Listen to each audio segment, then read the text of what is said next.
राधे राधे दोस्तों। तो क्या हाल चाल है आप सभी के। उम्मीद है सभी लोग मस्त होंगे और पीछे वाली क्लासेस सभी देख चुके होंगे। अब जो अगला पार्ट हमें सीखना है, आज दो दो के कॉम्बिनेशन। अभी तक क्या क्या पढ़ा? Pure resistive circuit, pure capacitive circuit, pure inductive circuit. आज दो दो के कॉम्बिनेशन। कॉम्बिनेशन में तीन पार्ट बनेंगे, आर एल, आर सी और एल सी। तो चलिए स्टार्ट करते हैं आज फिर R L circuit. R L circuit का मतलब आर भी होगा, एल भी होगा, रेजिस्टेंस भी होगा और इंडक्टेंस भी होगा। तो चलिए डायग्राम बनाया जहां पर हो आर और फिर हो एल। एल का मतलब कॉइल। नीचे लगाया AC source, voltage V equal to V naught sine omega t. यहाँ पे लगा हुआ है आर, यहाँ पे कितना है एल। ध्यान से देखिएगा, बहुत मजेदार डायग्राम इसका बनेगा और फेजर डायग्राम से सब कैलकुलेशन होगी। करंट यहां से जाएगी आई है, ये पूरे सर्किट में फ्लो करेगी, करंट आई। अब जैसे वोल्टेज हमने दिया तो आगे रोकने वाले दो पार्ट हैं, एक रजिस्टर है, रजिस्टर कुछ वोल्टेज को लेगा और कुछ वोल्टेज लेगा हमारा इंडक्टर। तो बताइए जो पोटेंशियल का ड्रॉप होगा रजिस्टर में वी आर, इसकी वैल्यू V की वैल्यू कितनी है आई इंटू आर। तरीका पाया Ohm's law, V equal to I into R. तो यहाँ जो पोटेंशियल का ड्रॉप होगा आई इंटू आर, और इधर जो इंडक्टर लगा है इसे लिखा VL आई इंटू एक्स।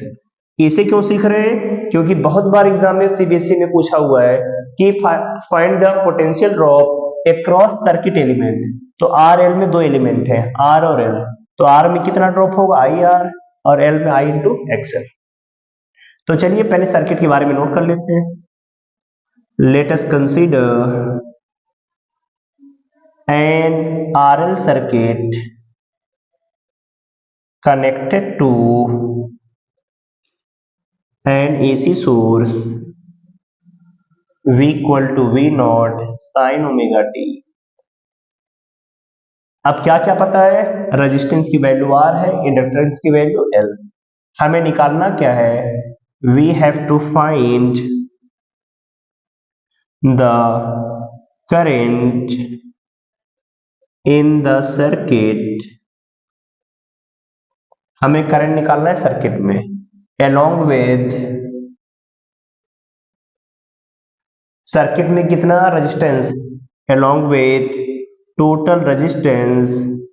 और ये जो टोटल रेजिस्टेंस होगा इसका एक नाम यहाँ पर एक नया मिलेगा, अभी बताएंगे, जिसे बोलेंगे इम्पीडेंस। ये पूरे सर्किट का रेजिस्टेंस होगा। And phase difference, phase difference 5। तो इतनी चीजें आपको निकालनी है। तो देखिए सबसे पहले जब कॉम्बिनेशन आएगा तो सबसे पहले आपको क्या बनाना पड़ेगा? इसका फेजर डायग्राम, क्योंकि फेजर डायग्राम के बिना निकालना पॉसिबल नहीं है। अब देखिए फेजर डायग्राम, दो एलिमेंट है, एक आर है। अब बताइए, जब हमने पढ़ा रजिस्टर में तो रजिस्टर में हमें क्या याद था कि वोल्टेज और करंट दोनों सेम फेज में होते हैं। तो रजिस्टर है, तो इधर माने पोटेंशियल वी आर, तो जिधर पोटेंशियल होगा उधर ही तो करंट फ्लो करेगी ना। पढ़ा क्या था? जिधर पोटेंशियल उधर करंट, अगर सर्किट है रजिस्टिव। अब जो करंट रजिस्टर से पास कर रही है वही करंट इंडक्टर से पास कर रही है, मतलब करंट यहां जा रही है। लेकिन इंडक्टर में हमने क्या सीखा है कि वोल्टेज 90 डिग्री आगे होता है, मतलब करंट अगर इस तरफ है तो जो इंडक्टर का वोल्टेज आएगा यहां से कितना आगे बनाना पड़ेगा? Pi by two. Pi by two का मतलब हमने बना दिया इस तरफ। तो देखिए रजिस्टर में दोनों सेम डायरेक्शन में, इंडक्टर में वोल्टेज 90 डिग्री आगे है करंट से। अब यहां पर हमारे पास दो वोल्टेज, एक वी आर और वी एल। अब फेजर डायग्राम में हमने माना था कि वी आर और V L both are vectors, दोनों को हम वेक्टर जैसा ट्रीट करेंगे। अब ये दोनों वेक्टर है तो इनका नेट कहां से पास करेगा? बीच में से। अब इतना पढ़ा होगा 11th में, अगर दो वेक्टर 90 डिग्री पर है तो इनका जो नेट आएगा रूट के अंदर पहले का स्क्वायर प्लस दूसरे का स्क्वायर। पहला है वी आर तो वी आर का स्क्वायर, दूसरा वी एल है तो वी एल का स्क्वायर। अब बताइए वी आर की वैल्यू पहले बता दी है, वी आर की वैल्यू कितनी है? I into R. V L की वैल्यू आई इंटू एक्स। तो इधर आई इंटू आर का स्क्वायर, इधर आई इंटू एक्सएल का स्क्वायर। तो वी नेट इधर आई आएगा, रूट के अंदर R square plus XL square, I जाएगा डिवाइड में by root R square plus XL square. अब बताइए, आपको पता है ओम्स लॉ कैसे पढ़ा है कि जो V बाई आई आता है यही तो रेजिस्टेंस होता है सर्किट का, लेकिन यहाँ पर दो एलिमेंट है R और L। तो ये जो नेट पोटेंशियल है इसमें जब करंट से डिवाइड करेंगे तो पूरे सर्किट का टोटल रेजिस्टेंस मिलेगा। उस पूरे रेजिस्टेंस का नाम होगा यहाँ पर Z, Z equal root R square plus XL square. अब ये जो Z लिखा हुआ है इसी Z को हम बोलते हैं इम्पीडेंस। Z का नाम क्या है? इम्पीडेंस, जिसका मतलब होता है टोटल रेजिस्टेंस ऑफ सर्किट। तो पूरे सर्किट का जो रेजिस्टेंस है आरएल में उसका नाम इम्पीडेंस। आरसी में पढ़ेंगे वहां पर भी इम्पीडेंस, एलसीआर में पढ़ेंगे वहां पर भी इम्पीडेंस। और जेड की वैल्यू आई कितनी? Root R square plus XL का स्क्वायर। एक्सएल की वैल्यू कितनी? ओमेगा एल का स्क्वायर। तो निकाल लेंगे पूरे सर्किट का इम्पीडेंस। अब जैसे पूरे सर्किट का इम्पीडेंस आया तो दूसरी चीज हमें निकालनी है फेज का डिफरेंस। क्या फेज का डिफरेंस आएगा? तो देखिए फेज का डिफरेंस मतलब ये जो नेट वोल्टेज है करंट से कितना आगे। तो एक चीज तो हमें समझ में आ गई कि जो वोल्टेज है वो तो आगे है, तो इसमें वोल्टेज जो है वोल्टेज लीड करेगा, voltage lead to current by phi. Phase difference हमने मान ली कितना है? फाई। तो अगर आरएल सर्किट है तब भी वोल्टेज आगे होगा। कितना आगे है इस एंगल को निकालते हैं।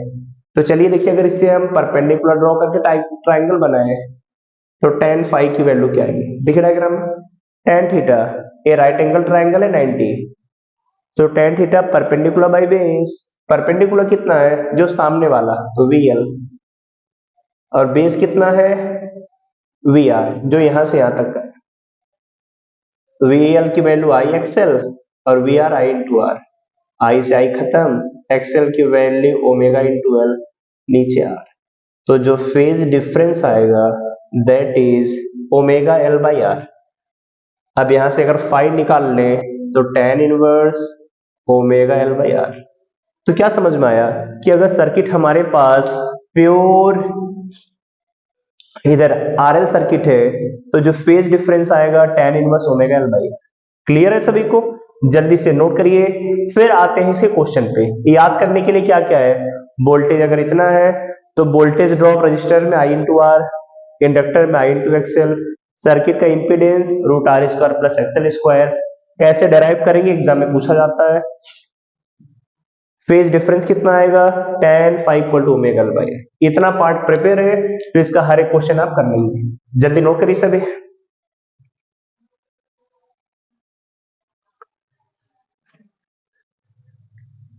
तो नोट कर लिया सभी ने। अब आते हैं इसके क्वेश्चन पे। ये क्वेश्चन कैसे होंगे?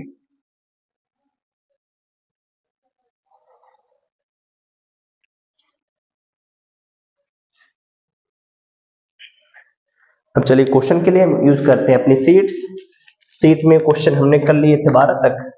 इन द बुक में एनसीईआरटी में 8 क्वेश्चन दिए हुए हैं, तो हम सीट से क्वेश्चन कराते हैं ताकि ज्यादा से ज्यादा क्वेश्चन हो तो प्रैक्टिस आपकी अच्छी हो जाए। 13 ये क्वेश्चन क्या दिया है? N AC voltage V equal to 200 sin omega t of frequency 50 hertz is applied across a LR circuit L 20 millihenry R 9 ohm। पूछा है find RMS current and RMS voltage across circuit elements। Circuit element, इतना पूरा part है। तो पहला काम है जो जो डेटा दिया है नोट करिए। अब देखिए वोल्टेज है V equal to 200 sine omega t, तो एक चीज देखते समझ में आती है, v equal to V naught sine omega T.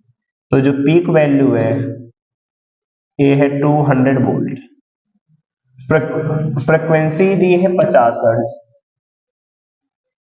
Circuit दे दिया है एलआर सर्किट। ऐसे भी क्वेश्चन करना चाहिए कि जो जो दिया पहले पढ़िए।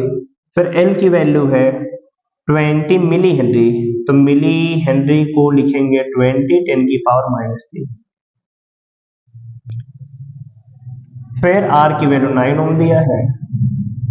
आरएमएस करंट आरएमएस निकालना है, चलिए ठीक है। फिर आरएमएस वोल्टेज, सर्किट एलिमेंट। अब दो एलिमेंट है, एक रजिस्टर तो वी आर और एक दूसरा है इंडक्टर तो वी। दो पार्ट आपसे पूछा है, तो देखिए तरीका निकालने का बिल्कुल आसान है। अब आपसे आई आर एम एस पूछा है, देखिए पहले चीज जो दिमाग में आनी चाहिए, I R M S equal to V R M S by Z. Z क्यों यूज करेंगे, पूरे सर्किट का रेजिस्टेंस ही। अब जेड आएगा कितना, root R square plus XL का स्क्वायर। तो पहले एक्सएल यहां निकाल लिया, एक्सएल की value omega L omega 2 pi F, pi 3.14, F 50, L की वैल्यू है 20 10 की पावर -3। चलिए काटना पिटना स्टार्ट करते हैं। अब देखिए 2 इंटू 3.14, इसका तो बताया था 314, इधर 20 10 की पावर -3। या एक काम और कर लेते हैं यहाँ पे, देखिए ऐसे 50 में 20 का मल्टीप्लाई करें 1000 आ जाएगा, 1000 से 10 की पावर -3 तो पूरा ही कट जाएगा, तो बचेगा सिर्फ कितना 2 इंटू 3.14 तो 6.28। तो रखा आर की वैल्यू कितनी है, आर आर कितना दिया है 9 का स्क्वायर, एक्सएल है 6.2 का स्क्वायर, तो 9 का स्क्वायर 81, 6.28 का स्क्वायर अलग से मल्टीप्लाई कर लिया, 8 का 8 में 64, 8 दूना 16, 4 20 22, 40 50, इधर 2 28 1256, ठीक है। इधर फिर 5024, तो 4 6 2 8 5 4 9 5 4 9 1, इधर 5, 4 डिजिट पे डेसिमल 51.99 या 52 ही मान लेते हैं, ठीक है।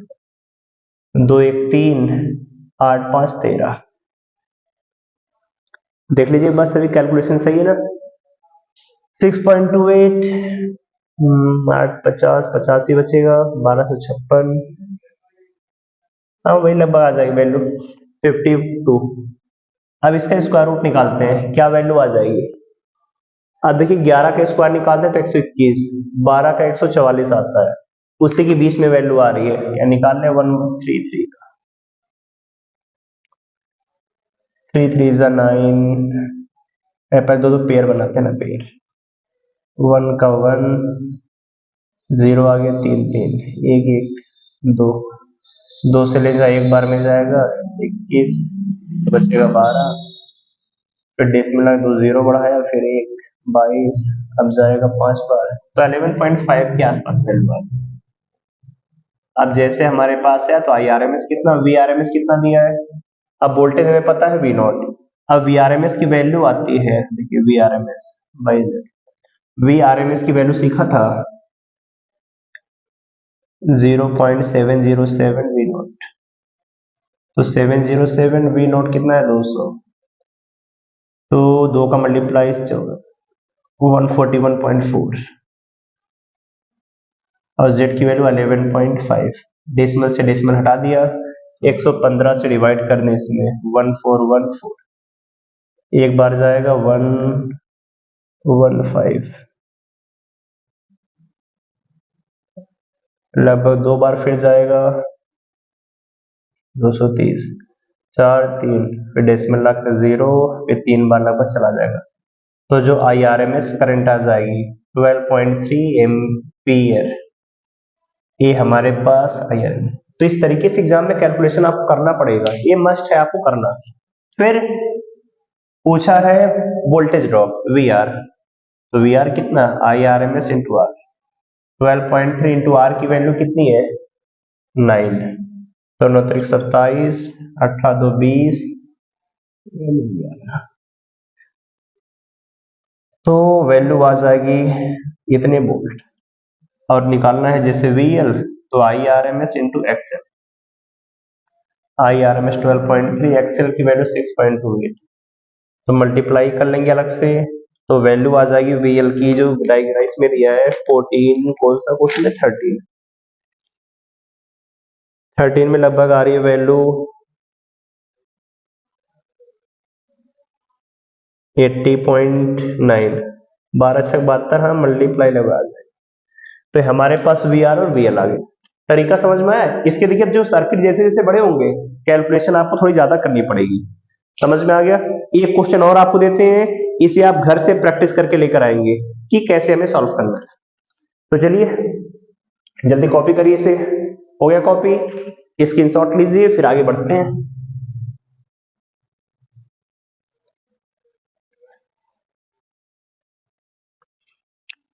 फोर्टीन क्वेश्चन है, in an LR series circuit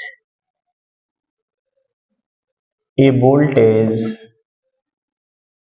V equal to V naught sin omega t is applied। फिर दिया है, गिवन है क्वेश्चन में L equal to 35 milli henry, R equal to 11 ohm, VRMS 220 volt, frequency है 50 hertz, पूछा है I not की value निकालिए और फेज डिफरेंस बताना है, फाई की वैल्यू कितनी आ जाएगी। तो ट्राई करेंगे सभी। तो देखिए क्या आपका अप्रोच होना चाहिए, निकालना है I नॉट, तो I naught equal to V naught by Z, तो पहले जेड से कहीं काम खत्म करिए, √r² प्लस XL स्क्वायर। अब XL की वैल्यू आती है ओमेगा L, ओमेगा कितना आ जाएगा, ओमेगा की वैल्यू 2πfL, फ्रीक्वेंसी दी है 2π 3.14, फ्रीक्वेंसी है 50 और L की वैल्यू 35 मिली हेनरी। तो वैल्यू मल्टीप्लाई करेंगे, फिर यहाँ पे रखेंगे, जेड आ जाएगा सभी का। जैसे जेड आ जाए, अब हमारे पास VRMS दिया है, तो VRMS से सबसे पहले निकालेंगे V नॉट। क्या तरीका है, VRMS equal to V naught by √2, तो V नॉट की वैल्यू √2 इंटू VRMS। अब V नॉट जेड यहां से मिल जाएगा, तो रखकर निकाल लेंगे पीक वैल्यू ऑफ करंट। करिए कैलकुलेशन, नहीं आए तो कमेंट बॉक्स में बताएंगे सभी, फिर हम सॉल्व करा देंगे। अब देखते हैं इसकी क्या वैल्यू आ रही है 14 क्वेश्चन की। तो इसकी वैल्यू दी है, जो करंट आ रही है आपकी 20 एम्पियर आएगी, और जो फेज डिफरेंस आएगा फाई, इसकी वैल्यू 45 डिग्री। फेज डिफरेंस वही निकालना है, tan phi equal to XL by R। अब ये तभी बराबर आ सकते हैं जब इसे सिंप्लीफाई करने पर XL की ये जो वैल्यू है, सिंप्लीफाई करेंगे लगभग 11 ओम में भी आ जाए, तो ए भी 11, तभी तो 11/11 का रेशियो इतना है। तो सॉल्व कर डालिएगा सभी, वैल्यू मिल जाएगी हमें। तो समझ में आया इसके क्वेश्चन कैसे बनते हैं। अगर इतने क्वेश्चन समझ में आ गए, तो फिर अगली जो क्लास होगी उसमें हम सीखेंगे ऐसे ही RC सर्किट, फिर LC सर्किट, दोनों क्वेश्चन RC और LC अगली क्लास में हम सीख लेंगे। फिर बचेगा एक LCR सर्किट। तो तब तक मजे से पढ़ते रहिए, मिलेंगे सभी से अगली क्लास में ऐसे शानदार वीडियो के साथ में। तब तक आपका काम है पीछे की सभी क्लासेस को देखना और रिवाइज करना।